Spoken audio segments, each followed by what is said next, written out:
Saudara-saudara terkasih dalam Kristus, Shalom. Kita akan mendengarkan bacaan harian dan renungan singkat edisi 13 Juli 2021. Mari kita siapkan hati dan pikiran kita untuk mendengarkan sabda Tuhan. Bacaan diambil dari kitab Keluaran bab 2 ayat 1 sampai 15a.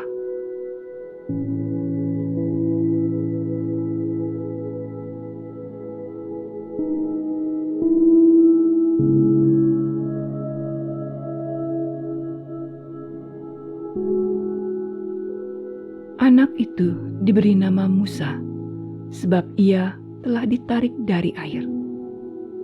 Ketika Musa telah dewasa, ia mendapatkan saudara-saudaranya. Pembacaan dari kitab Keluaran.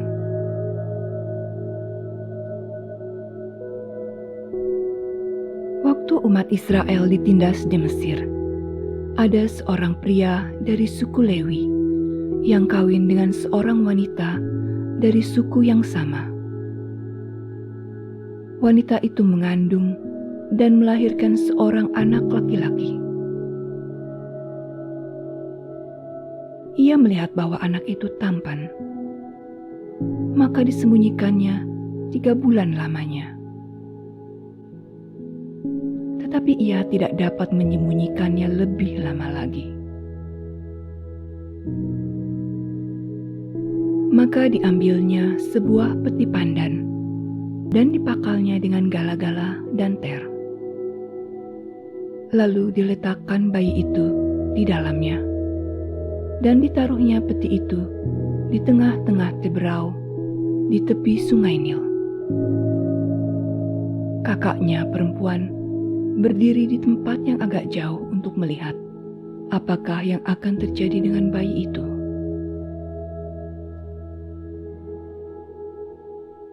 Maka datanglah putri Fir'aun untuk mandi di sungai Nil.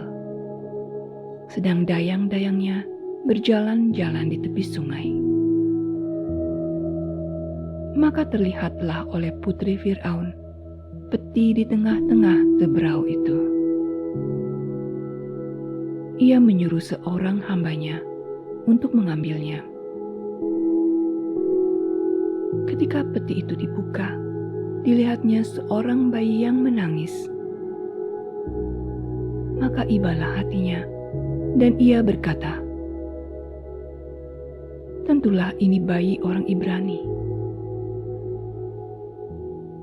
Lalu bertanyalah kakak anak itu kepada putri Fir'aun,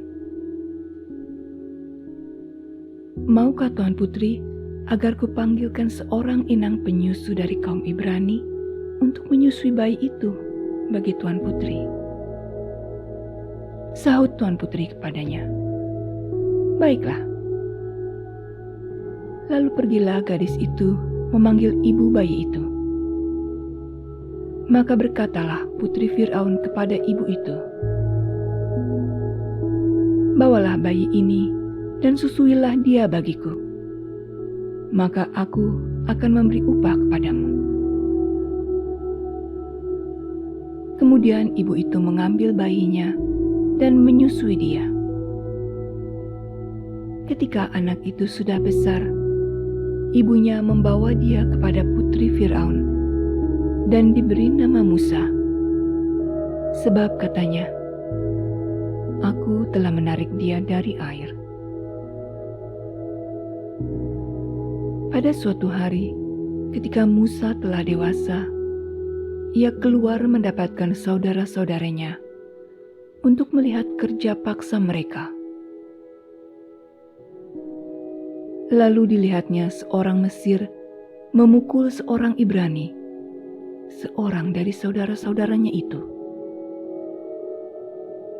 Ia menoleh ke sana ke sini, dan ketika dilihatnya tidak ada orang, dibunuhnyalah orang Mesir itu, dan disembunyikannya mayatnya dalam pasir. Keesokan harinya, Musa keluar lagi, dan didapatinya 2 orang Ibrani tengah berkelahi. Ia berkata kepada mereka yang bersalah, "Mengapa kau pukul temanmu itu?" Jawab orang itu, "Siapakah yang mengangkat engkau menjadi pemimpin dan hakim atas kami? Apakah engkau bermaksud membunuh aku, sama seperti engkau telah membunuh orang Mesir itu?" Musa menjadi takut, sebab pikirnya, tentulah peristiwa itu telah ketahuan. Ketika Fir'aun mendengar tentang peristiwa itu, ia berikhtiar membunuh Musa. Tetapi Musa melarikan diri dari hadapan Fir'aun dan tiba di tanah Midian. Demikianlah sabda Tuhan.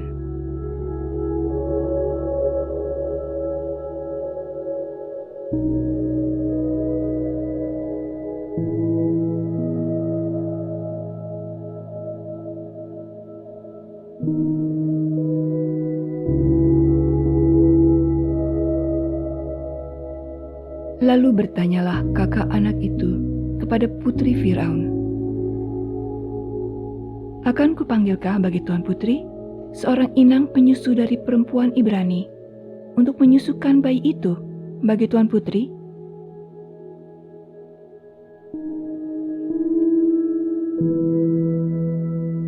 Kisah Musa ini selalu membuat saya takjub akan bagaimana seorang anak dapat menyelamatkan adiknya dari kematian dengan responnya yang cerdik.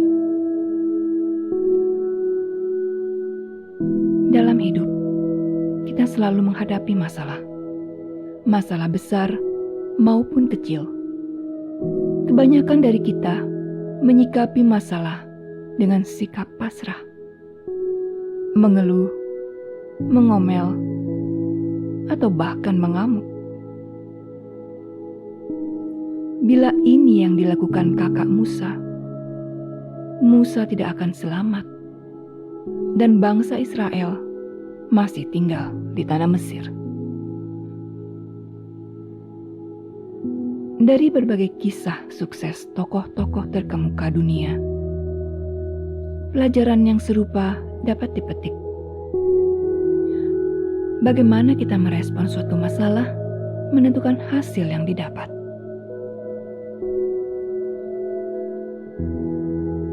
Tak berkesudahan kasih setia Tuhan, tak habis-habisnya rahmat-Nya, selalu baru tiap pagi.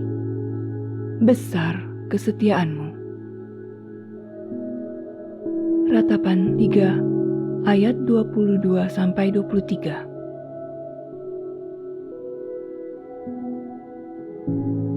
Bila kita selalu ingat akan besarnya kasih Tuhan, maka kita akan bersikap positif. Sikap positif dan iman kita padanya lah yang akan menuntun kita menemukan jawaban akan masalah-masalah kita. Bahkan, kita dapat mengubah masalah menjadi berkat.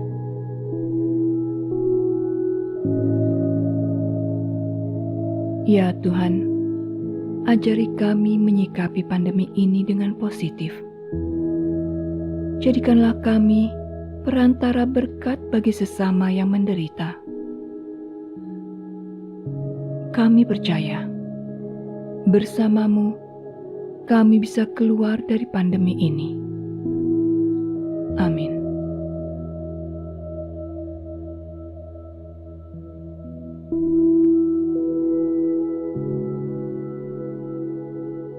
Saudara-saudara terkasih dalam Kristus,